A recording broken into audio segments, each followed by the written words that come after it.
Good morning, everybody in the United States, and good afternoon to those of us coming from beautiful places in Greece, where you're doing what research after the fact on your new book, Summer Shadows.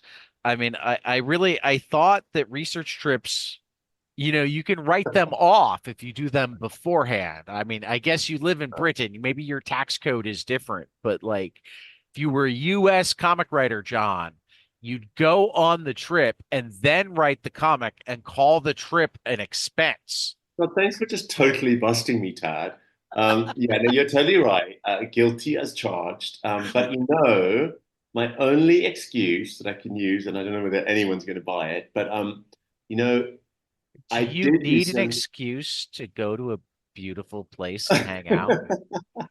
I mean, you're a writer. It's not like you can't do your job from there. You brought your laptop, right? That's I right. mean, clearly you're talking to me. That's right. That's right. But I've been coming to Greece to this particular island here in the Cyclades for about 10 years now. And started off, spending just quite short periods, and then really got to know the island and started spending longer periods. So now I'm here maybe about 2.5 months over summer, and as you say, working away, getting stuff done as we know we can now do that remotely, so it works really well. But it felt particularly And important. you live in the UK, and well, I mean, it's probably gotten a little bit harder with Brexit, but because things like school and healthcare are paid for, this whole work away from home is something that like is reasonably affordable. Totally, You, totally. I mean, you don't have your $50,000 in school debt, man. exactly, exactly right. And in terms of That was a uh, hint for any politicians in the United States who might be listening take that it these on things board, matter. these things, of course they do. But keeping to our political theme, after Brexit happened, obviously England is part of Europe, but leaving the European Union officially was just so heartbreaking. Yeah, And it really gave me a fright because I've taken it so for granted. I mean, before that, you didn't need a passport to go from country right. to country. There were no visas necessary. You could go to any hospital anywhere in Europe for free. Suddenly, you can't stay for more than 3 months at a time in a country. Suddenly, there's a whole medical thing. So it really broke my heart. And my husband is Irish, so he's got dual citizenship. So he can, I mean, everybody who I know who's European living in England has got a great deal. Everybody who's English living in England's got a bum deal. Right. So it was heartbreaking. So at that point, I kind of, I don't know whether it was conscious or subconscious, but I was very much like, I want to spend more time in Europe now because we're being told we can't. So Right. I took it a lot more seriously, and then I think as you'll see, as you have seen, hopefully in issue one, I'm not the first person who's fallen in love with Greece, but it is an incredible place, and the history of it, both the kind of more recent history all the way back into antiquity, it's just overwhelming. I mean, I'm Right. on this tiny little island where there's like, it's never been. Well, I was going to say it's never been very populated. I mean, now I think there's a total population of about 2,000 people year round. But actually, if you look back, it was there's been settlements here since the Minoan time, so sort of 2000 Nice. BC. So you just realize like there's sort of layers and layers and layers of civilization, even on a small little island like this, where Right. you think it's quite a lost island. It's just got this ancient history, which is great. Yeah, I've never been because I'm a typical American and, don't speak other languages and haven't managed to leave my country. And there are structural reasons for that too, but I'll take the blame of just being an American for the moment. Um, but Greece was one of my grandma's favorite places to visit, so I'd see all sorts of pictures when she came home. Um, she'd go to Europe mostly for opera tours, but she was a fan of Mhm. Greece as Oh, well. cool. Um, and I mean that was the first thing that really like stood out to me reading through the the first issue of Summer Shadow. I mean, other than this, these first two splash pages are just ridiculous. Like hats off to Absolutely. Ricardo. Yeah. Uh, I mean Oh, that he's second amazing. page with like the person inside the person so that you can see. Yeah, just that's it's just yeah. Oh, dude, I'm so pleased I because I don't even know how to describe this second page. It's you don't have it in front of you, so I'm sharing my screen so you can see what I'm gushing over. Not that you don't know it, but that just this page is one of the coolest pages I've ever seen in a comic book. Uh, dude, I'm so pleased. I feel the same, but I feel yeah, slightly. I'm not quite as objective as you are, so I'm that's delighted to this. feel that.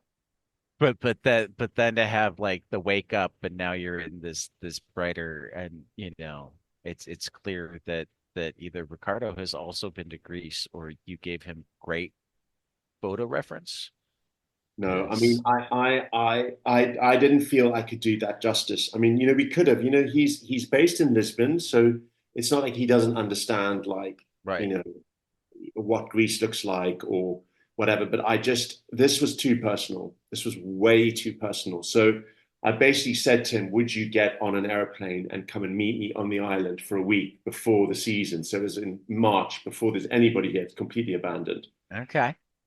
And luckily Ricardo is mad enough to say, absolutely, I'll be there with my camera. And so we spent Sweet. a week just kind of traipsing around the island, just the two of us. As I say, almost nobody there. He rented this incredible little room, which is in the middle of an olive grove. You see that page there? This one's beautiful too. That's where Looking down on the his beach. yeah, that's where his house was. Like you see it, Okay. you see in the distance there, you see there's a little church on the far there where your This one. cursor is. So just beyond there, there's a little house, and Okay. that's where he stayed. Just in the middle of this field. It was so incredible. And we walked to this beach at night, the two of us at full moon, and there was nobody there, no vampires at that point. So, What? You wait a minute. Wait a minute. See, the way you were setting this up, I thought it was a true story. I thought you were going to we tell me that you promised that walked on the I'd beach and you never. discovered these vampires, and that was what inspired the story. Before that, it was just going to be like a photo essay. Yeah, that's it. That's it. We were just doing reportage, exactly. No, dude. So he came and he came with his drawing book and he did that. And I mean, he's done stuff like that before. Right, He's done some journeys where he's made books, kind of architectural books. And for me, that right. was really important because there's a spirit in this place which hopefully comes across on the pages. That is a beautiful page that you're passing Yeah. there as well, which is sort of Oh, there. I mean, I was impressed kind with of his work on oh, it's Wiper. beautiful. I Yeah, feel like he's taken it up a notch with this book. I do too. I do too. Uh, That one there is like sort of trying to indicate the kind of hypnosis, oh yeah, the glamoring of the vampires, sort of absorbing of people's consciousnesses into theirs, and he does it with such subtlety. And I think what was so interesting about seeing his art on this is, as you say, we both collaborate. We last collaborated on Wiper. It was cyberpunk. It was Afrofuturist. It was very dense. Now, for this one, we were sort of, we were inspired by Junji Ito. We were okay, looking at, The Ring. We were I looking can see at it. Talented Mr. Ripley. We really wanted to pull right back. So I was really interested to see how he would go with that. And of course, he just nailed it. I mean, it's Yeah. incredible. Um, so it was very interesting to see how he adapted his style to this. Very kind of them to put English signs in Greece. Oh yeah. Are they really like that, or is that just Yeah. kind to us in the comics? No, I haven't been that kind actually. I mean, there was a part of me that was like, should I be, using names which are more understood, blah, blah, blah. And I just thought, no, I'm just going to tell it like it is. And Right. honestly, the fact is that on some of these islands, and this island included, there's probably more Italian and French tourists, which is always a good sign because where there's British Okay. tourists, it's usually a bit trashier. Um, Well, and if the American tourists show up, then it's time to that's find a it. Then different it's over. place. Yeah. Yeah, in Europe, that's finished. So Yeah. basically, it's like Mykonos and Santorini. You can't visit those islands. But anyway, You know how you keep the American tourists away? Just pretend you can't speak English. You don't even exactly. have to like speak another language at them. You can just speak gibberish Yeah, and yeah, perfect. But the thing is, the language that most people have in common in Europe is still English. So a I lot of know. the signage will be English, and the Greeks are incredibly educated. So they're mostly fluent in English and Greek, Well, and I then they'll. mean that's because before Americans not learning other languages, you had Brits not learning other languages. That's right. You guys have gotten a little bit better at it in recent years since you've wanted to distance yourself from Americans, but We're we bloody learned that useless. one from No, we're you. bloody useless. No, I don't think the Brits are any better at all. I completely agree. We're so ridiculously lazy. I actually had Well, when the sun never sets on your empire, that means that like your language is the language. yeah, yeah, that's right. God, this was beautiful. Oh, I'm so pleased. I mean, I'm very intrigued by the story as well. I mean, here I am. I'm talking to the writer and gushing over the art.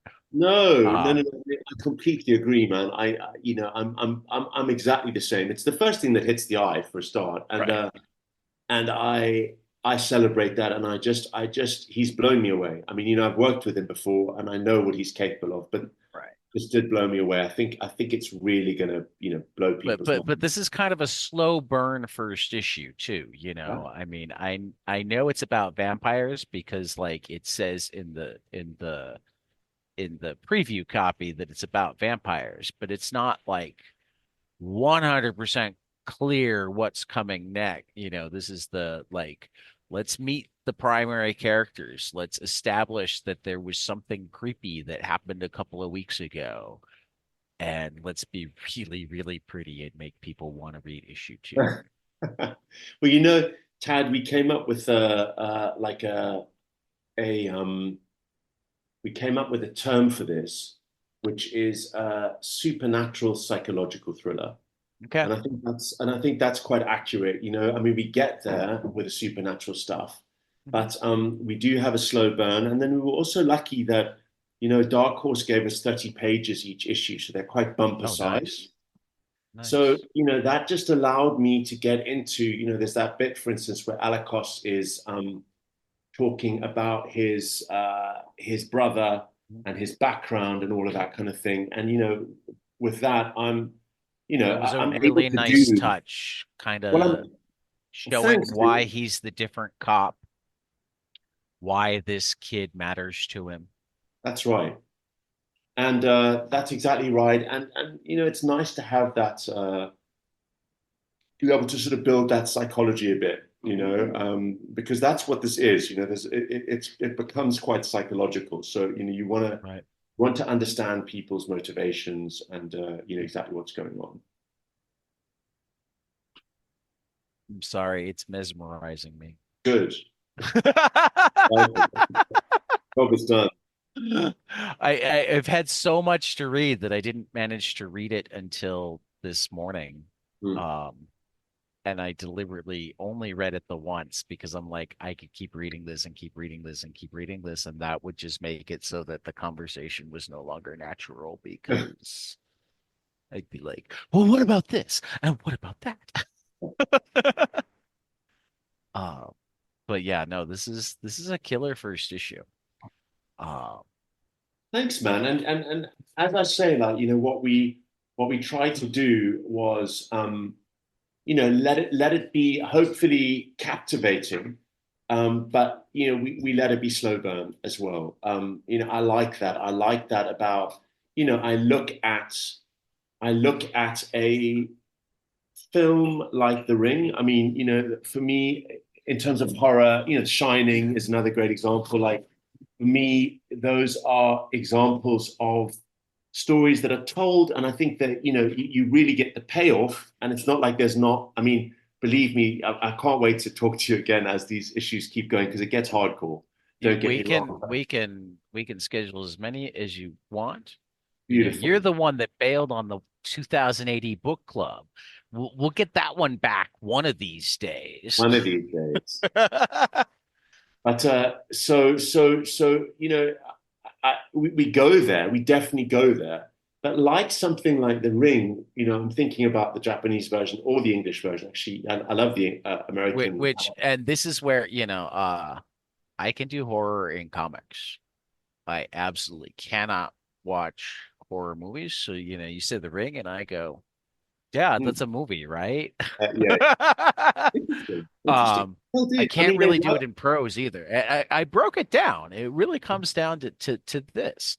Go on. When you're reading a book Hmm, or you're watching a movie, hmm, um, the writer, the director, the editor, they get to decide how long you spend with the parts that make you most uncomfortable. hmm, hmm, When you're reading a comic, hmm, you're the one that turns the pages. hmm, hmm. So if it hits that scene that's just way uncomfortable, I can look at the page, go, Done. okay, got Yeah. the information I need. Zap. Yeah. You know, Look, I mean, um, I would argue in a way that that is why comics anyway are superior to moving image absolutely. 3D because it is that level of you're getting a visual input which is very exciting, but you are not having to you're not having to take yeah you are not passive, and so you are able Right. to control your You are passage through. required to interact. Yeah, yeah. I mean, even prose reading can be relatively passive, Mm, mm, right? And certainly watching film can be completely passive. mm, With comics, you are required to interact. You're required to figure out how mm. the words and pictures interplay with each other. Yeah. Um, and with every piece of art, the consumer, the viewer, the whatever you want to call the person who imbibes it Mm, is the final collaborator. mm, But in comics, um, they have to do some heavy lifting.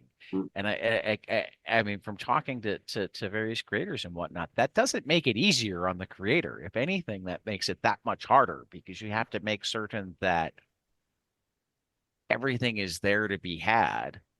Um, Mm. It's true, and so you have to make your decisions about style.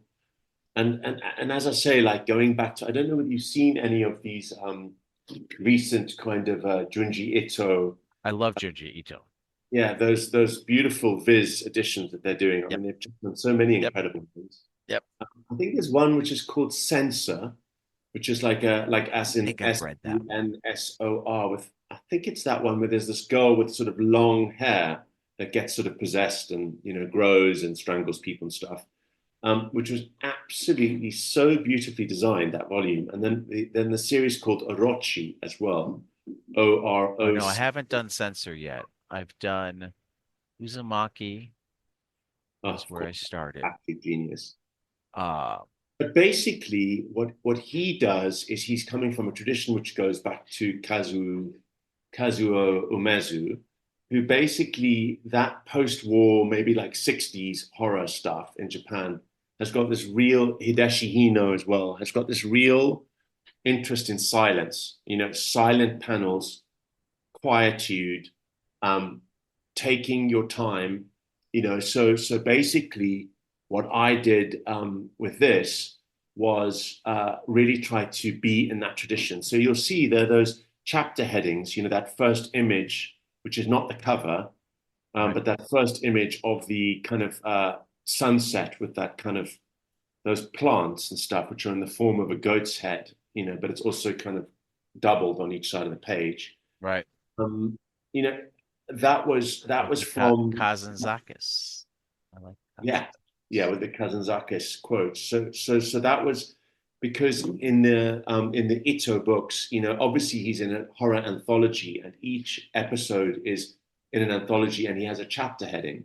Right. But I love those chapter headings. So I was like, I really fought for just one page of image, you know, and I like that. I like having that, you know, space to breathe as a reader and get freaked out and be in this space without having to whip through, like, you know, jam in as many panels as you possibly can. And I got like a little carried away sometimes, you know, we got that. And then there's another double page spread when they arrive on the beach for the first time. But I quite like that, those moments where you just, you know, you can stop, you can browse around, you can be in this issue. You know, it's not, you know, and hopefully it takes you through the story. You know, it's not boring, but I like being able to breathe and stop for these moments of drama. And that was something stylistically I was really determined to do through the series. Sorry, I fell down a brief Ito rabbit hole. He had a cat diary. It was I've published got that. in It's absolutely hilarious. Oh my God. I I cannot I recommend that highly enough. It is hilarious because that usually well, cats are hilarious. they are hilarious. That's why I And he was getting knows that. excited. Oh, he knows. It's so funny. I can't tell you. Because I mean, I love him. He's such a genius. And you know, in Angoulême a couple of years ago, they had a Junji Ito exhibition with all of his original artwork through his whole career. It was mind blowing to see his line Yeah, I work. think I saw they did like a digital exhibit for those of us who couldn't couldn't get to the north of France. Um, you know, That one year, day. that It is on my bucket list. good. Oh, you'd love it. It That's. is on my bucket list. I think it's the Uh, best comic festival in the world. I really do. It's just. well, I'm a huge fan of Comics Crossroads Columbus. Mhm. Um, but it was, modeled after Angoulême. Well, So, I'm going to have to do that. you So know, then that's 1-1, dude. I promised to do Angoulême. I mean, I promised to do that one, and then you need to promise to do Angoulême, and we'll do crossovers. well, I mean, if you can pay for the airfare, Yeah. and I'd have to go get a passport. I don't even have a passport, which is horrible. I need to fix that because, Do it. there's Do it. nothing more American than not having a passport. You can't even go to Canada anymore without one. Which tells you how long it's been since I've been to Canada. The last time I was in Canada was 2002, Mm-hmm. uh, which is also a shame because both TCAF and Oh there's yeah, one out in TCAF Vancouver. is There's great. one out in Vancouver that's supposed to be really Yeah, great. yeah. But yeah, no, I'm sorry. I'm still I just discovered that there's a Kindle version You're of the Itoing. Juju Ito Cat Diary, and like it's now calling my name. You've got to do it. You've I absolutely did. got to I've do already it. clicked the button.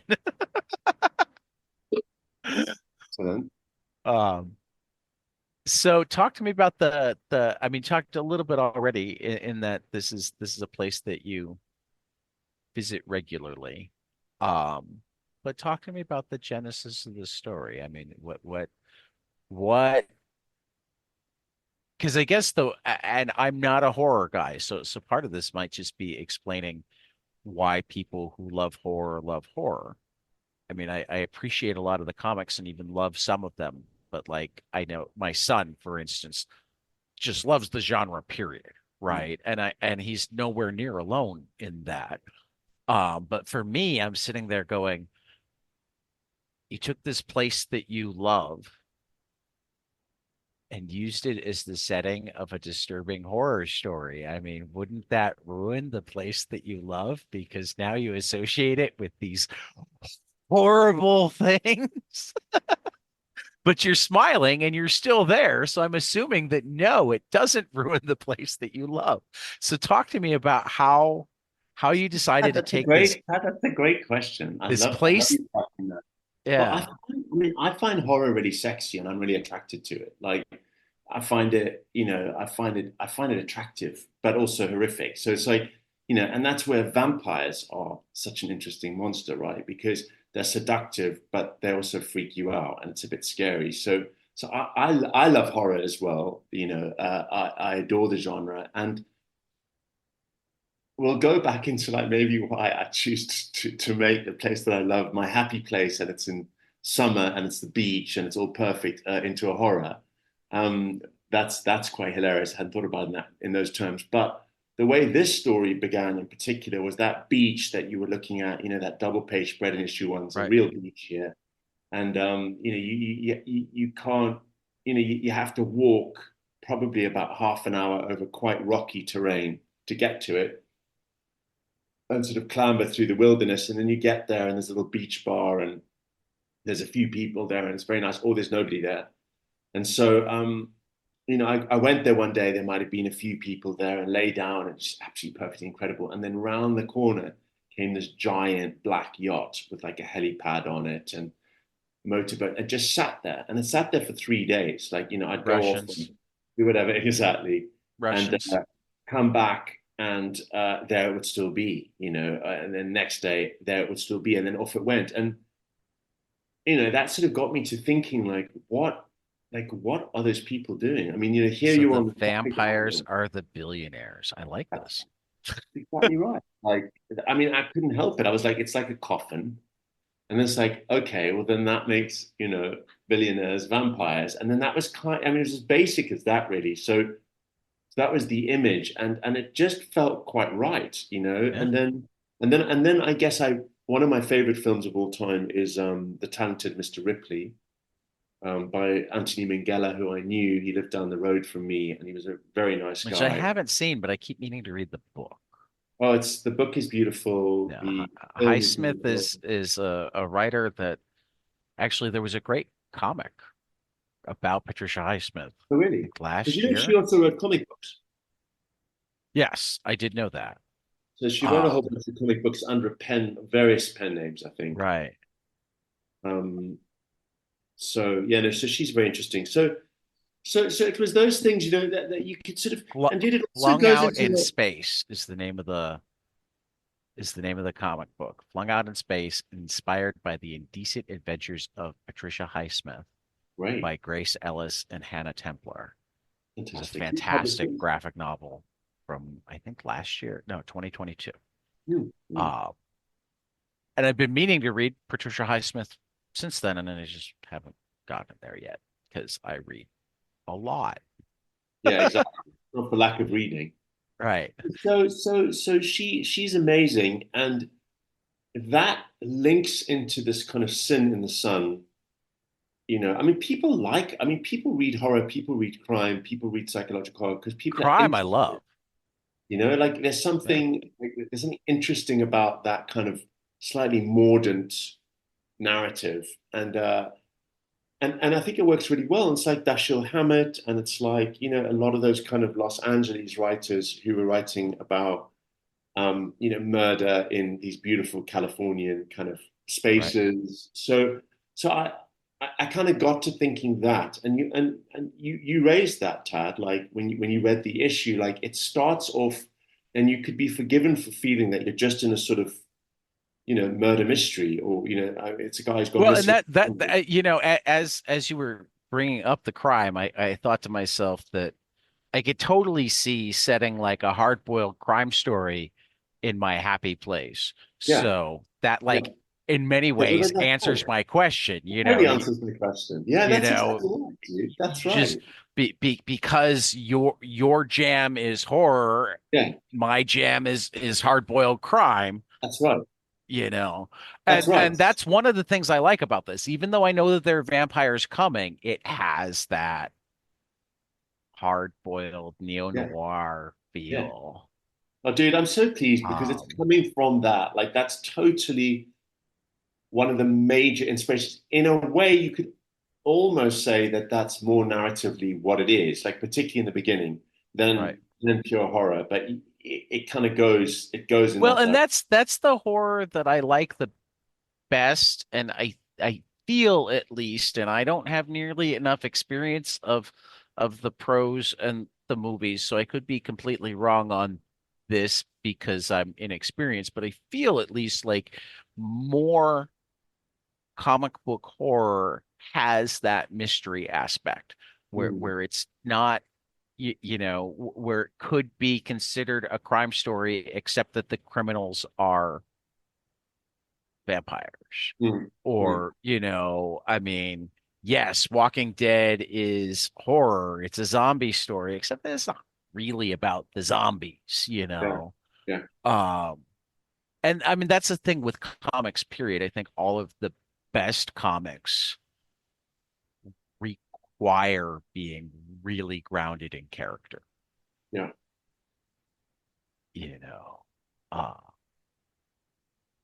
because of the way you have to fill in the gaps, Mm, because of the gutters, mm, you know.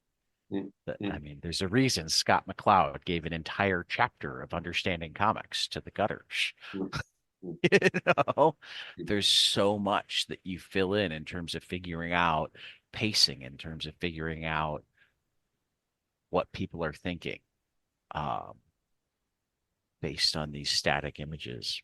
Now you've got me That's thinking right. philosophical about you got me going all over the place, John. Excellent. Good. Good. That's what I like about us talking. We always do that. I understand, which is why we need to do it more often. But you went off and got busy doing like work and shit.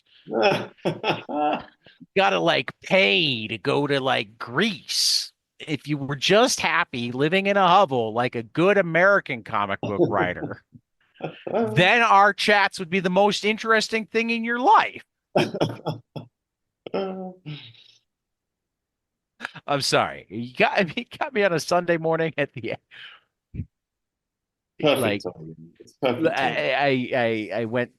I told you who I don't feel like putting it on the air because it feels like a humble brag, even though it's still like more my going, oh my God, I went to a ball game with. Oh, go Um, on. You have to. okay, fine. Actually, I think he put it on Instagram. So like I finished summer school and then I went to up to Milwaukee to go hang out at a comic shop and go to a ball game with Dennis Kitchen while he was in town. And like one of the things I told him is, yeah, no, my apologies that I'm all over the place. Like the first few days after I get done teaching and I get into Oh, like yeah. Yeah. a real break, I mean, I have built my life around not having to put masks on in general, Mm, but even not having to put full masks on, I have to rein myself in a little bit when I've got students. So mm. like when I hit that time, it's like, woo, hi, what's that over there? Ooh, shiny thing. I like I think I barely like truly saw half the books in the store because I was just it's like I couldn't manage to focus on any one of them. Lion's Tooth in Milwaukee, if you're ever in the country, Lion's Tooth in Milwaukee is a must hit comic shop. Great. Um, and they now have a piece of Dennis Kitchen original art on their wall that he drew at the table while we were drinking tea when he was done drawing the one in my book. So I Great. came first. Brilliant, of course. Um, Something cool about there aren't enough comic shops that like give you actual places to sit Yeah. and like a beverage or whatever. There's nothing cooler than sitting in a comic shop. It's like the old record shops used to be, and I totally agree with you, Tad. And don't you still find that supposedly you and I know a little bit about comics, like Right. I think I do, but then I find that I like mean, you've my written a couple of comic books and a couple of books on comic books, so I hope you know at least hmm, I've got like 450 podcasts about comics, so even yeah, if I don't know anything about comics, I certainly like talk about them a lot. exactly. So what I find really interesting is like my comic shop is Gosh in London, which obviously is quite a famous comic shop. It has a big relationship with Alan Moore and Kevin O'Neill and a million other people. But I will still go in there and chew the fat with the staff and have a chat, whatever. And then I will still be recommended things that I'm not aware of. And Mhm. it's so important and so powerful because that's where the kind of real side swipes and the real revelations come from is Well, I mean, people. that's why my favorite part of the podcast, and I'm not asking you this question now because I don't want you to think that we're done. This is the final question, but my favorite part of the podcast is I always ask, tell me something, preferably a comic, but like if you must, a film or a book or whatever that you love that not enough other people around you have experienced and you need them to so that you can talk to them about it. It's like the most long-winded question ever, but like it's important to say it like that because I don't just want something that you love. And I Right, don't just want something that like you think is underrated. I right, want that thing that you like to talk about and yeah, don't get to often enough. yeah, yeah, yeah, yeah. And I get so many crazy, and it's like the one time that we managed to talk about comics that I don't know sometimes. Mm. Uh so yeah, it's my favorite part of the episode or the yeah, Yeah, the that's really interesting because this is not my pick for that. I will think about that later when you ask me. right. But the latest thing that I felt like that about was Berserker. That Oh yeah. they were basically I'd never read it or heard of it, and like even seeing it on the shelf wasn't something that I thought I would really love. And the staff at Gosh were like, "This is absolutely Well, I incredible." mean, here I here think it's and the top because seller. Like it was one of the yeah, top sellers that month. Like they did right, those giant volumes, right. the kind of big. And I read it and I was like, it's like, Rambo in medieval period manga. Like this is not my Okay, genre. hold on a second. Are we talking Berserker or are we talking Berserk? Berserk, sorry. Okay. Yeah, Because Berserker is also very good, but yeah, different. Yeah, yes, Berserk, I need to read more of. Berserk. Berserk, So basically just read it and was just like, right? I just it's absolutely incredible. Like it's Yeah, genius. It's not what I would have thought I liked, but I loved it. yeah, I thought the same a million years ago about Preacher as well, which is yeah. like not I'm not that person. It's like it's super kind of I I it's quite actually, testosterone fueled, and it's all about I religion, which I'm not massively interested in. well, But see, I had the most fun talking about Preacher with Clem Robbins, who lettered Preacher wow, and and is a pretty devout Christian. So in a lot of ways, like he's like everybody expected me to like hate this book, and I love this book. yeah. um, you know, But that must have been a great conversation. I've had a couple of good conversations with Clem Robbins. I like Clem.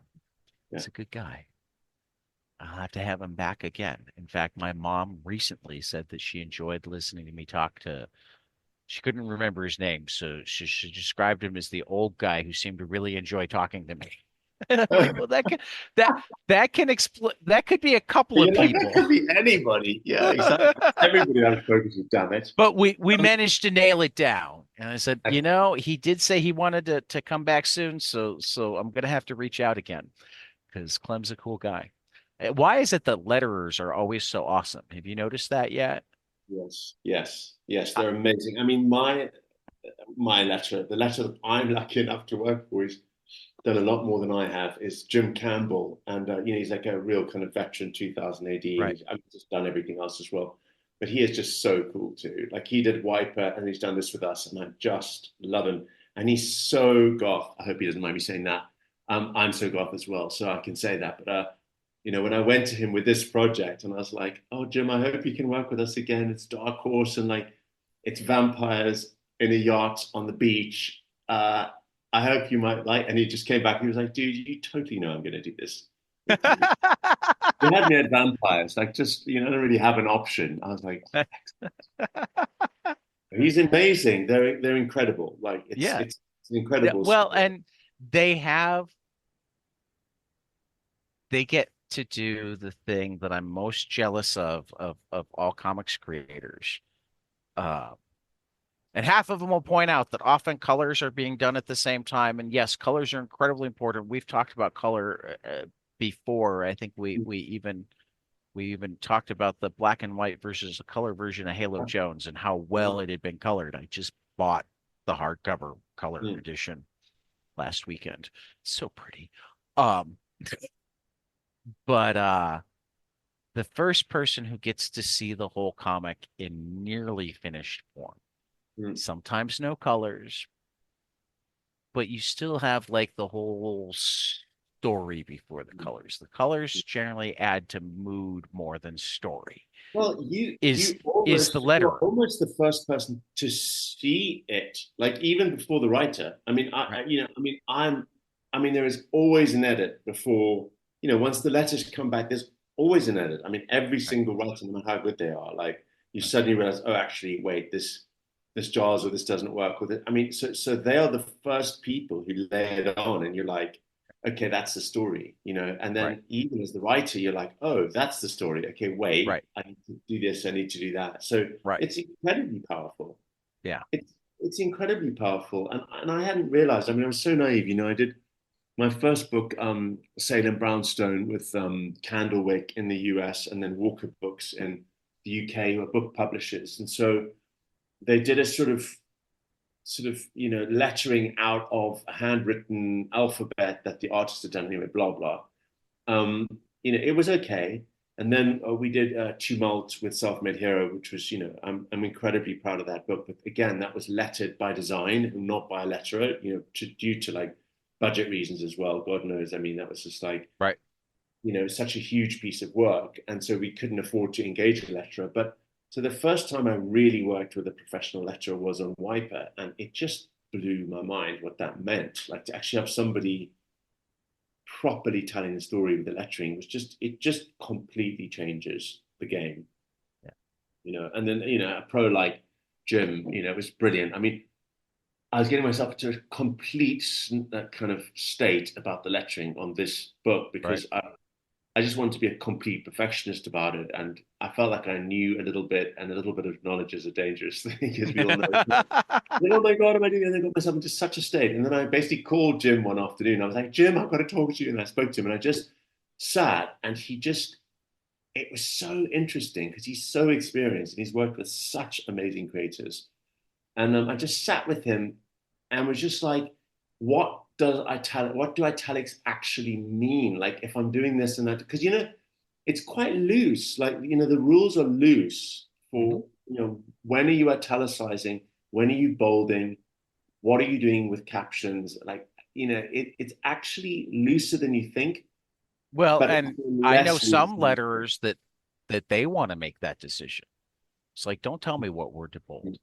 I know what word to bold. I know better than you what word to Mm, bold. mm, mm, You interesting. know, Mm, I've heard a couple of times that from letterers that like, yeah, sometimes I get scripts and they tell me which word to bold, and I'm like, that's the wrong word. And I'll just bold the one that I think it should be bolded. And the number of times that anybody even notices mm, to tell me that's not what I told you to do is significantly less than the number of times that they notice and go, oh, that's so much better of a choice. mm, mm.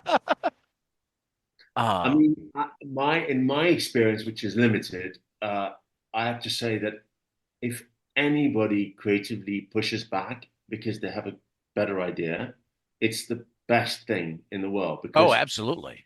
you're serving the book. So it's just like, if somebody is like, look, actually this might work better, you may or may not agree, but 98% of the time they're right because they're professionals and they know what they're doing. I mean, Right. I think that's one of the hardest things about this period in comics actually is that there's not so many editors, there's not so much budget, there's not so much time. So Yeah. there's Well, not and that's, a I mean, level. one of the thing, I mean, that there are obviously exceptions. Ed Brubaker and Sean Phillips know so much what they're doing that I'm not going to tell them that, oh, you'd be better if you still had an editor. Uh, but particularly for creators that aren't already completely certain of themselves and whatnot, there are a number of very good freelance editors out there, even when you're doing your creator own stuff. but you know. they have to get paid. No, There's no like I budget. said, So creator owned stuff. There's no budget. So I mean, but most of the freelance editors also do some of the stuff in terms of getting your book sold. I mean, I am pretty certain that like more times than not, if you talk a Heather Antos or a Michelle Abinader or um, half the other people I knew off the top of my head that were freelance have been grabbed by bigger companies that are smart enough to have editors. Um, because like Mad Cave and Boom have editors. IDW has editors. It's just Marvel and DC that think that they're um look, the they'll fact get is, your book sold. it's interesting what you're saying in that,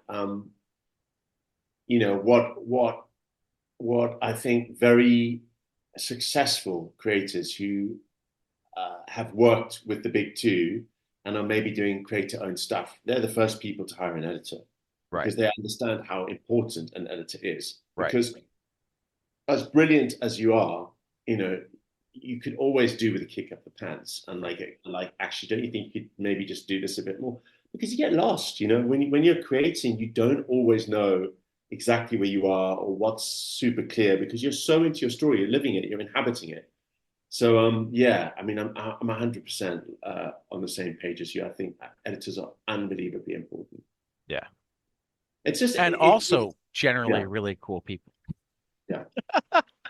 I mean, I think part of it is like, and I don't want to say this because I know that many letterers and many editors are also creative enough to make comics on their own and do. But like the people who take on those jobs just have to love comics. Mm, yeah, yeah, They just have to love comics. yeah. Not just love making comics. They want to be as involved with Mm. uh as much as they can, and it makes them very cool people to chat with. You have your editorial experience. You know this. Mm. So, dude, Um, you were saying earlier about horror comics. I mean, the first person that obviously came to mind is James Tinian. He's just amazing and does the most yep. incredible I work. actually just read Nice House by the Sea #1 Oh, this morning. oh, oh, I'm so jealous of you. God, I so enjoyed It's reading very that. good. Oh, it's just amazing. I love his work. I do So too. I haven't managed to read World Tree yet because yeah, I've heard that it's rough even by Tinyan standards. it's So great. I'm trying to gear myself up for it. Yeah, yeah. But That's I'm loving Deviant, yeah. Oh, me too. which isn't Really, the type of book that I should love because no. I'm generally really not a gory serial killer No, guy. and it's quite But scary. It's quite gory. but it's so fucking good. It is. Well, dude, it's what you were saying earlier, right? Like there's something so clear about the psychology there. Like you're so Right. into those characters, you really get what's going on. So the horror is even more horrific because Well, you and there's enough of a twisted mystery going on that yeah, it's like I think I know things, except that I'm not certain I know things. And yeah. hmm, how's You this know, going to yeah, turn out? that's a great one. That's a Yeah. really, really great No, one. Tynion's one of the guys. Tynion and Joshua Williamson are guys that made me go, okay, so maybe I need to give horror comics more of a chance than I had before. Yeah, As it yeah, turns out, I like a lot of horror comics. yeah, yeah. But again, I like really had to break it down. It's like, oh, but it's because when Nailbiter is biting his nails and is getting bloody, and I'm going, ugh, I can go, got the info, flip. Yeah, yeah. You know. Um, Whereas if that was a movie, it would be the director and the editor that would make it so that oh wait a minute, no, it's like ugh. I mean it's like every Indiana Jones movie except maybe the new one. every Indiana Jones movie has one scene that I can't watch. Yeah, the sort of gross out or horror. One scene where it's like, is it over yet? And I mean, the thing is, it's not even like, I mean, because I can watch Last of the Mohicans or I can watch Saving Private Ryan. It's not strictly the gore, it's the way the gore is done and the fact that it's supernatural and or just for entertainment value that makes me go like, ugh, you know, it's the when they open the Ark in Raiders, it's the heart in Temple of Doom, and Yes. it's the he chose poorly in Last Crusade, and it's the fire ants in Crystal Skull. I just tell me when it's over. Except now I don't even need you to tell me when it's over. I know how long it is. It's like close my eyes for 18 seconds or time to go to the bathroom. No, don't pause the movie. I love that. I love the fact that I mean, I'm obviously just such a cynical bastard because I mean, you know, I love that gore. I love those gross out moments. Like that's that's like why I'm watching the film. Like Yeah. I just adore it. And yeah, it's so weird. And like My son's like that too. So I mean, like I I can never get cover it. by watching Nightmare on Elm Street and just larruping it up. Not that it doesn't have an impact, like it does have an impact, but I don't know. It's just it's sort of like an intensity. I mean, my limits are more like there's a kind of I think there's a more recent horror which is more sort of like torture porn stuff, which is like Saw and Yeah, no, stuff where I people's arms are absolutely being can't cut do off and that. heads ripped off. Like I just it's like that's not my jam. I mean, My some my people, son once spent like 2 hours trying to convince me that the socio-political side of Saw would make it so that I would enjoy it rather than hating it, and I just was like, no. no, Well, at just least try. Like, give it 10 minutes. I'm like, no. no, No, no. you don't understand. I'm getting sick with you explaining things. Yeah, I need to see it. I need to This see is this is it. not like it's not a I have a problem with it. It's not that I think it's bad that you watch it. It's not a moral thing. It is a physical thing. I may literally throw up. Yeah. I don't eat food that makes me throw up. I don't watch movies that make me throw up. So looking at genres of horror, I mean, I do like some gore. I mean, I love that 80s, like Halloween, Yep. Friday the I 13th, watched Halloween once beautiful film. with the sound off. And when it was on AMC's DVD on TV, so they kept having like the pop-up behind the scenes information, which is what I focused primarily on. That's how I managed to get through it. Excellent. That is scary. That film remains So, scary. so I actually know a lot about Halloween. Yeah. Like they only had 3 bags of leaves that they had to rake up and Keep putting up. They don't because know. it was supposed to be in Chicagoland in October, but they were filming in LA in I think May. So they had to like get leaves and they had to be very careful not to lose said leaves because they were on a small budget.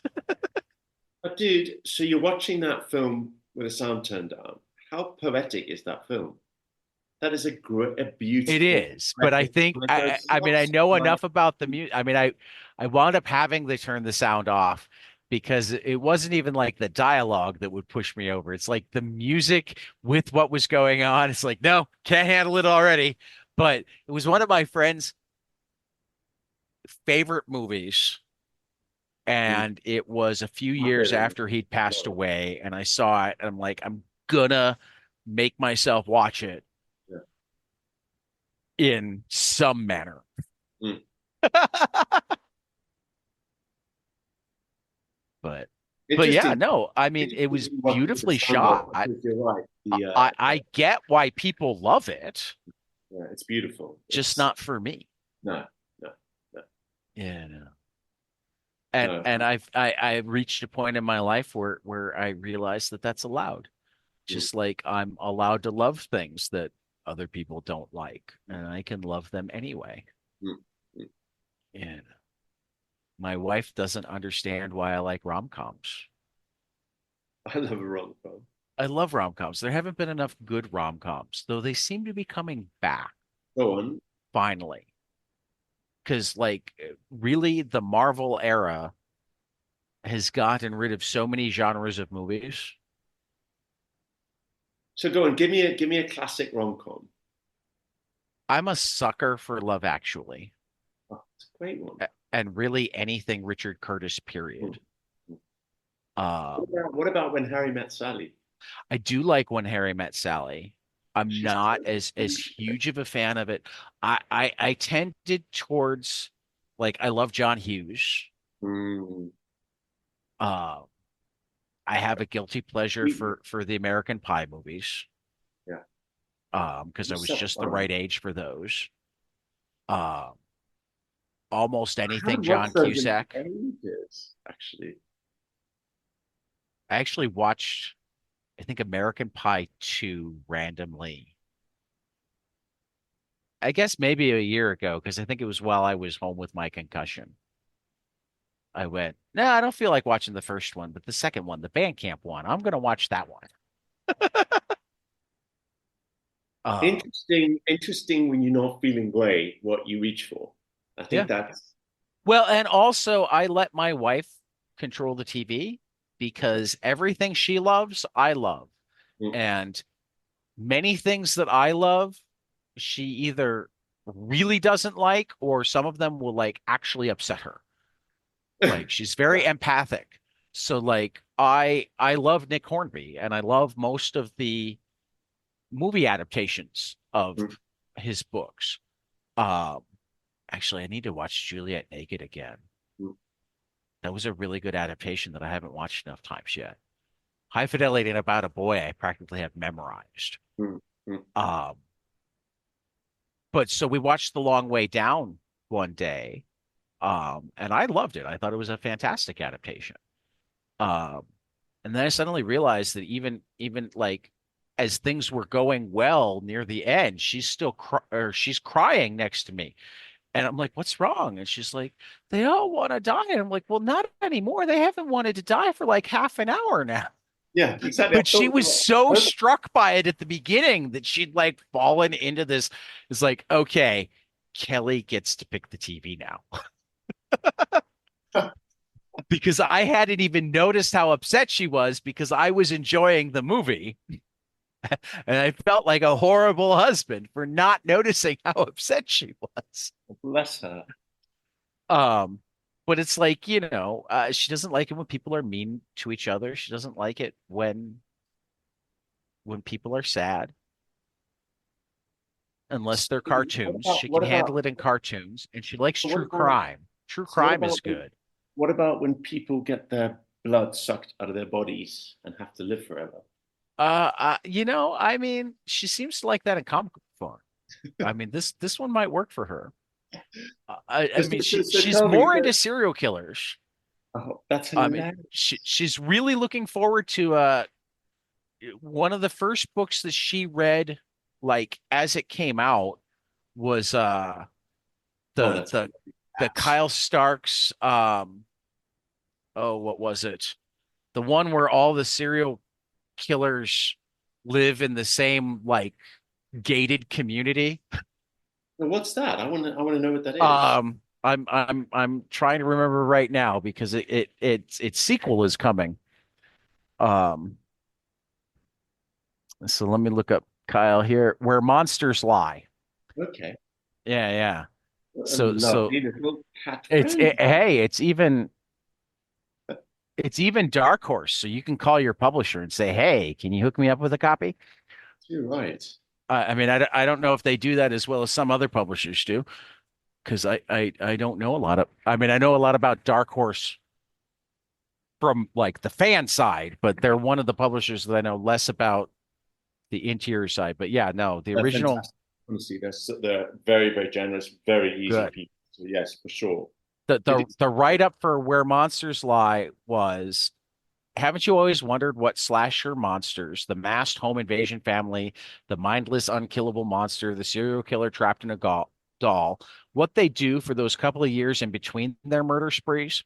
They're at Wilmhurst, a gated community in the middle of nowhere where they relax or try to until they get the call to go out and kill again. Connor Hayes survived his first slasher in summer camp. A handful of years later, he barely escaped a psychopath who built torture puzzles for his victims. Since then, he's been training and planning for running into these creatures again. He's a respected special agent, and now he knows where the monsters lie, and he's planning for war. And it's Kyle Starks, so it's like also hilarious yeah, yeah. because that's what he does most of the time. But yeah, Where Monsters Lie, and like I said, they just solicited volume 2 is starting. Great. Possibly even, I want to say we talked about it on the show with when we were talking Summer Shadows. So it might even be coming out at roughly the same time. Where Great. Monsters Lie, cul-de-sac, October 16th. So I Okay. guess it comes out a month after because you're set for September 11th. That's right. Still, So the yeah. second issue will be out then. That's great. Okay, I'm going to Yeah. pick that up for sure. Where Read Monsters the Lie. first one, and then I'll do that. Well, Kyle how do Starks does you, funny horror, and that's the one type of horror that I can handle in film. I can do like Shaun of the Dead, love it. Love Shaun of the Dead. There is one scene that I have to turn away, like when the guys get pulled through the pub window and like, I've got a friend who was staying with me last week who is one of the zombies who attacks the pub. oh, very cool. Very cool. So he's in the scene that I have to turn away She- from. Yeah, she is. Yeah, Uh, hilarious. but So, then so okay, so vampire movies. vampire movies. Are there Any any of those that vampire you movies that I like? So like? let's run through a few. We've I mean, got I've watched some of the old vampire movies. And I've watched Interview with a Vampire. I didn't love it. I've I watched think it's Bram Stoker's Dracula. I didn't yeah, love it. yeah. Um, The I Hunger. might be like the Oh, only comic book geek that's never seen Blade. I've never seen it either. I hate to say. Okay. I haven't seen The Lost Boys. Oh my God, The Lost Boys is like, dude. If you like John Hughes and you haven't seen Lost Boys, what are you Well, doing? okay, maybe I'm gonna have to go see the Lost Boys at some point. Do that. I want to leave you with that one because that is exactly the right balance between super entertaining, super fun, kind of pure 80s enjoyment, and I, actually genuinely quite creepy. yeah. That's a good I one. watched From Dusk Till Dawn once. I liked the first half, and then all the vampires showed up, and it was too much for me. Yeah. Um, Dude, I I haven't thought about that one in ages. That's a Mhm. really good one to I rewatch. have watched Abraham Lincoln Vampire Hunter. It was okay. I've heard that I should watch What We Do in Shadows, but I haven't. God, that's so funny. I I mean, just Googled vampire movies. That's how I'm coming up with all of these. right. I thought you suddenly Um, had this like incredible moment yeah. of revelation, which is No. I'm looking through now. I'm into vampire indie movies and seeing if any of those are ones that well, there's Let I've the Right One In. Did you ever hear about that one? I haven't. Let the Right One In is Swedish, like it's an absolute Okay. classic. It's genius about this vampire child who befriends a child in Sweden. Basically, it's incredible. Oh, here's a vampire movie that I love. Hmm. Hotel Transylvania. I don't know Ho that. Hotel Transylvania 2 is also pretty good. Okay.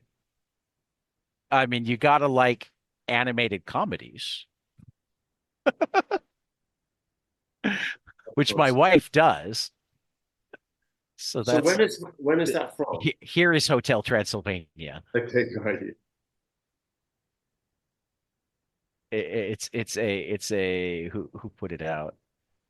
I mean, it is directed by Genndy Tartakovsky, and Genndy Tartakovsky is the one that did like Samurai Jack and the first round of Clone Wars cartoons when they were the short ones. Mm, But yeah, Dracula is voiced by Adam Sandler. So hilarious.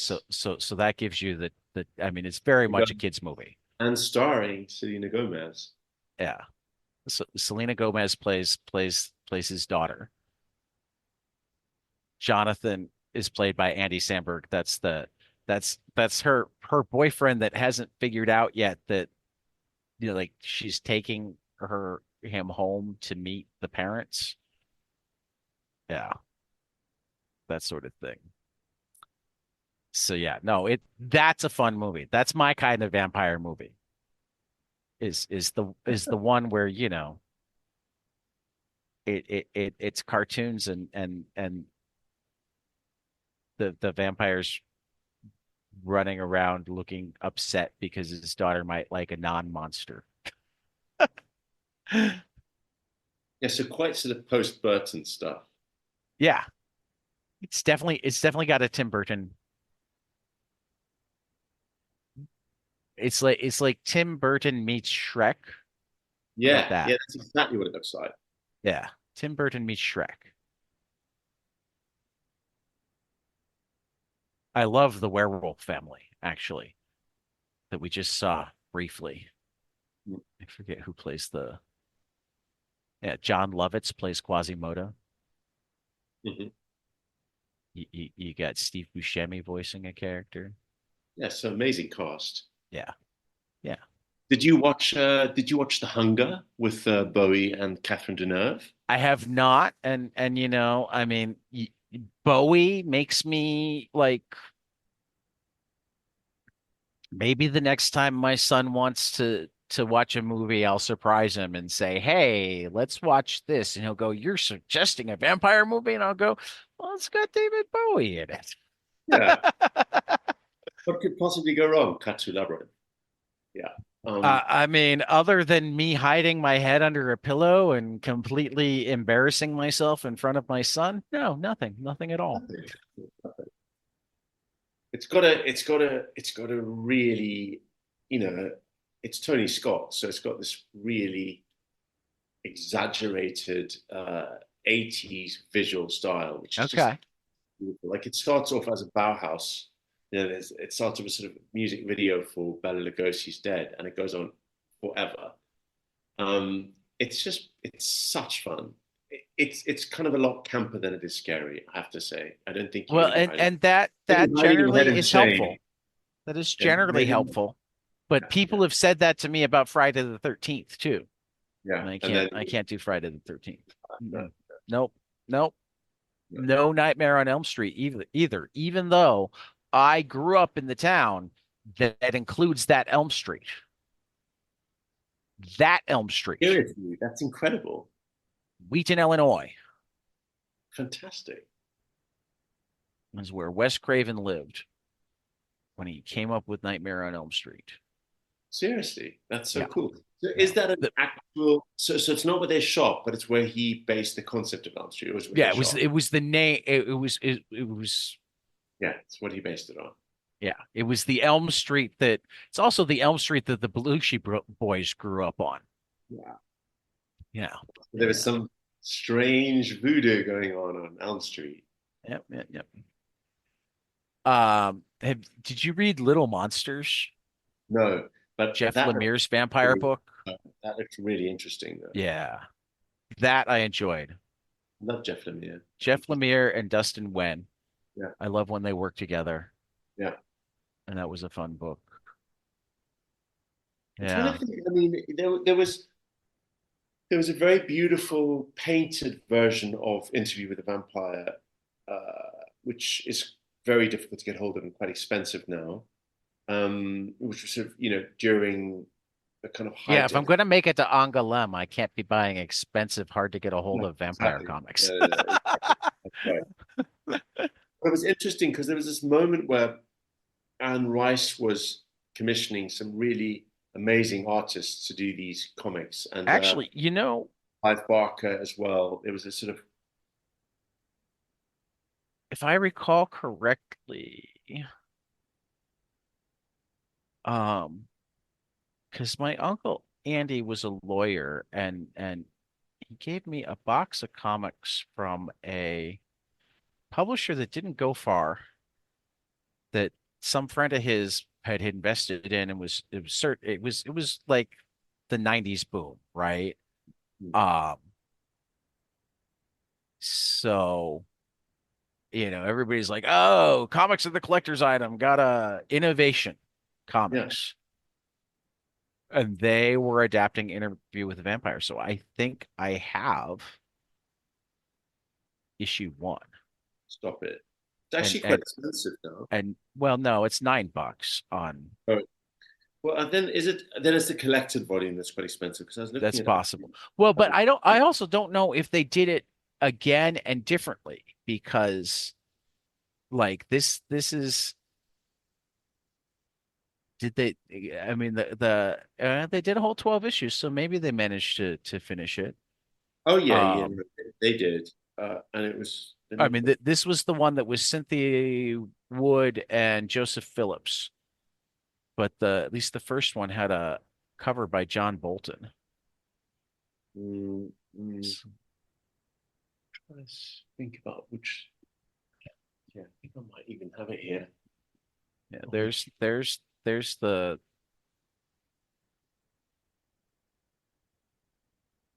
covers of this series. Which, like I said, I know I've got a couple of. So there's a kind of there's a tiny bit of a sort of no, I don't think that's it. Well then maybe it's the Vampire Lestat that I was at the other one. Yeah, that's 1991. So that's the right period. Yeah, I mean, so there was. It was interesting that you were having a kind of pushback from horror. So you were having people like Anne Rice who loved comics. You had Clive Barker who loved comics. He did all those incredible Hellraiser comic book anthologies. Have you read any of those? I haven't, They're all sort of because painted be, and quite because strange. I didn't even start doing horror comics until, my son was a teenager, and all of that stuff came out years ago. Yeah, So it was like I started doing horror comics because it's like I got to try to find some way to throw him a bone, some way that yeah, I can go, I am not telling you that it's bad for you to like horror. And so it was actually Nailbiter that was the one that we first were able to do together, and then I started doing a little bit more. great. Um, I really loved Lock and Key, Hmm. which is classified as a horror comic, but it doesn't feel as horror to me. It feels more like a gothic fantasy. Yeah, I yeah. mean, if Lock and Key is horror, then so is Sandman. And I guess Sandman has some horror elements, but I don't really think of Sandman as horror either. You know what I mean? I'll tell you what's interesting is I think he thought it was horror, and then he went off piste. I mean, I think Yeah, he I think he intended it. writing I think Clive initially it was Barker supposed to be horror. because you had this moment where Clive Barker had gone from writing really traditional horror into writing more and more dark fantasy. Right, You had Weave World, you had Imagica, you had all the stuff where he's sort of going closer and closer towards what Gaiman did, and then you had Gaiman coming in and sort of starting thinking he was writing Clive Barker, but I mean he was just right, completely not writing Clive Barker. So it was an right. interesting moment because yeah, you're right. When you read Sandman, it starts off much more horror. Like the Yeah, first I mean volume is much more dark. particularly the diner is Yeah, about yeah, as horror as it gets. It definitely has its moments yeah, where it is pure horror, yeah, but it's so much more than that. yeah, yeah. I mean, and that's what I like about a lot of the comics horror I read at this point is like, oh, this gets classified as horror, but I don't really think about it as horror. I think about it as a mystery with horror elements, or a rom-com with horror elements, or slice of life with horror elements. Um, to guess It's in a still lot of ways, most genre stuff is it's here's this or something that, but here's through something this that's lens. interesting. Here's something that's interesting. Uh, with film, you still have very, very successful horror films. I haven't seen Longlegs yet, but everyone says it's amazing. Um, and and I mean, there's a million successful horror films at the moment. You get successful horror comics. That's still a genre. Like, you can definitely read horror comics. You don't actually get horror literature anymore. That's really weird. I don't understand. Like in the I 80s, mean, Stephen King's still writing. but he almost, but what I'm saying is, in the past, you would go to a bookshop, there'd be a horror section. Stephen King is now in the crime section or like in a sort of fiction section. There's no horror Uh, sections in any bookshop in England at we all. still have horror sections in the US. But it's tiny, like It's absolutely tiny. It's not a, smaller depending yeah, on the bookstore. yeah. Um, and where it gets really complicated is a lot where everything gets complicated in terms of book categorization is the number of things that years ago would have been put in horror or romance, even though they didn't quite fit there, Mm. that are now put in YA. YA has essentially become, at least in the US, women will enjoy reading this, and men will think too many feelings. Mm. So we're calling it YA. And it's not even that like people reading YA think of it as young adult anymore. It's almost like the inside joke. It's like this is where we'll find the books that we actually like rather than the ones that are important. But I don't think that's as valid for horror because horror is, body horror, sex, extreme Yeah, violence. no, I get what you're saying. It's like, I mean, I mean, everybody I gets mean, triggered by the uh, slightest thing. That I mean, I think that's one of the reasons why horror shut down because there's yeah. no ability to have those conversations at the moment. Yeah, I don't know that it is completely missing, at least in the US. Let me I tell I you who I think the I most important writer is in horror now in the US. I mean, obviously, we're not talking about people like King, who has actually mostly transitioned into much more crime material than horror. Like he's kind of, I mean, what's the latest series that he wrote about this investigator, and it's more about murder and sort of crime oh, than it's about anything supernatural. But I think the most important horror writer at the moment in the US is Katrina Ward. Have you read her at all? I have not.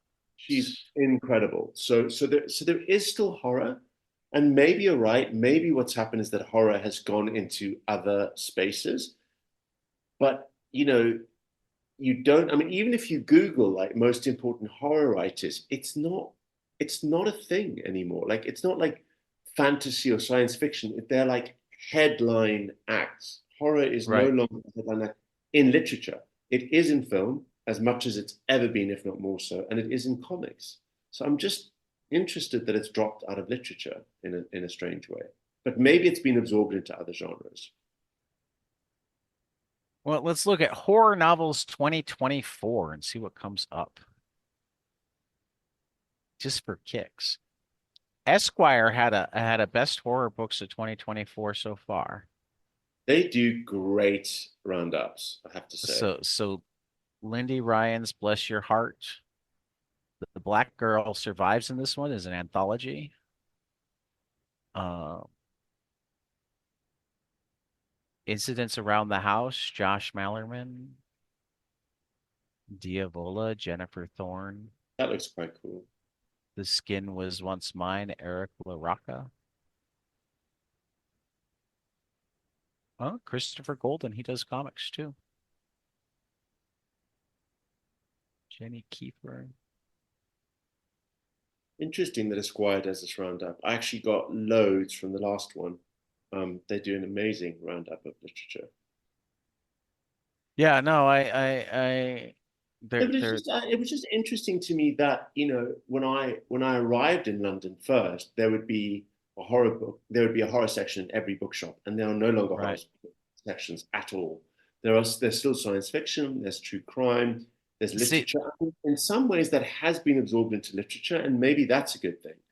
But the only reason that like I'm really aware because horror is obviously the section that I mostly ignored is my friend Sarah Gailey writes books that are sometimes really hard to categorize. So anytime I'm looking for their stuff to pick up for somebody or whatever, I Hmm. essentially have to go to all of the sections in the store and look for Kaylee because I never know wh where they're going to put their books, you know. Um, I love that. That's hilarious. they write good stuff. If you haven't read any Sarah Gailey in either comics or um novels, Hmm. it's totally worth it. I love The Echo Wife and Magic for Liars. Eat the Rich and um Know Your Station are two of the best comic criticisms of the billionaire class in a long time. Great. Uh, I don't think Eat the Rich is quite a vampire book. Trying to remember. It's been a while since I read it. I think it's more of a cannibal book. Ah, love a cannibal. Yeah. Well, they sound really interesting. Yeah. No, I can't recommend Gailey enough. And they're amazingly fun to talk with. Actually, I think I've been trying to get them to do a book club with me, and I think the two of you would be very interesting. Fantastic. I'd So, love. ideas coming out of my head as we go. But I've now gotten you for an hour and a half, and we're now running in circles. So now I'm going to ask you for real. Hmm. Um, Tell me a book that you love that more people need to read, so you can talk about it with them. Preferably comic, but I'll let you go elsewhere if you want, So even I'm though gonna. it is a comic book podcast. It is a comic book podcast. I'm going to give you two. I know Yeah. it's cheating, but No, I've had as many as five. I I sometimes even ask the question, tell me a book or books. I don't want to limit you. so I want to give you two. I want to Okay. give you one which has really blown my mind recently, which is it's a novel Okay. and it is called Tell Me I'm Worthless, and it's by an author called Alison Rumfitt. And this debate we were having about horror, the same as Katrina Ward, who I think is incredible as well, who's an American writer. This is a British writer. And she is so clever. Like, it's not often, I mean, for me, horror always felt really progressive. And Okay. so I don't, you're not a big horror reader, but it's like when you read Stephen King to some extent, certainly Clive Barker, as a gay man and talking about bisexuality and just really sort of difficult subject matter. It felt so new and so fresh. And then there was another writer called Poppy Z. Bright, um, who was another incredible writer, and felt so urgent. And I haven't read stuff like that in years. And with Alison Rumfitt, it's British horror and it's contemporary and it just feels absolutely up to the minute. And there's a few zingers in there that you're just like, I cannot believe I've never seen that before. And how often do you see that in a book? It's It's just always fun. so that's great. So that would be the book that I would really urge people to read, and that really blew my mind recently. But then, not to be boring, but I love my comics as I know you do, and obviously your That's listeners not do. boring. But no, no, no, no. I'm Comics are going not back. boring. No, no, no, no, not to be boring in terms of I've already mentioned this a little bit earlier, but I go back to um, the Junji Ito Orochi series, which Viz is re-releasing. It is so good. It's so beautifully presented, and it's got this weird, meditative, melancholy um, vibe going on in it. And I believe Which that it's called Orochi, Orochi. And they've been actually, no, releasing I'm so wrong. much of his stuff. I'm wrong. Sorry. it is one of Ito's great inspirations. It's Kazuo Umezu.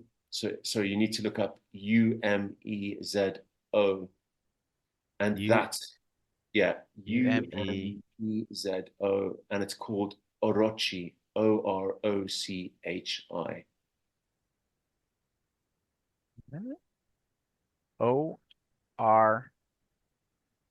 O-R. Orochi, and it's Viz Books. There we Okay. go. And it's Kazu Umezu. Umez. Yeah. And that is just absolutely beautiful. Very nice. Yeah, great book. I like the cover. Oh, it's incredible. And it was a big inspiration for our book. For Summer Shadows. This kind of post-war. I mean, I don't know exactly when this book was done, but Umez or Umezu, as his name was written earlier. Now they seem to be calling him Umez. Basically, has this very slow method of storytelling, very spooky, really psychological as well, and also there's just this really fascinating slice of life of Japan. It's a very interesting little social commentary, but also just really creepy and fun. And his art is incredible. I mean, I'm always amazed by these creators. Like he's like a Daniel Clowes or something who's writing this incredible material and then drawing it as well. It's awesome. Well, and when you're talking most manga, they're having to do it on just the most ridiculous Hmm. schedule. Ridiculous. Um, And I believe that I actually saw when I was looking hey, this up. hey, it's on my Oh, is it? it's Your map? available. I have the Viz app. Yes, that's right. I have both the Viz and the Shonen Jump apps, Yeah.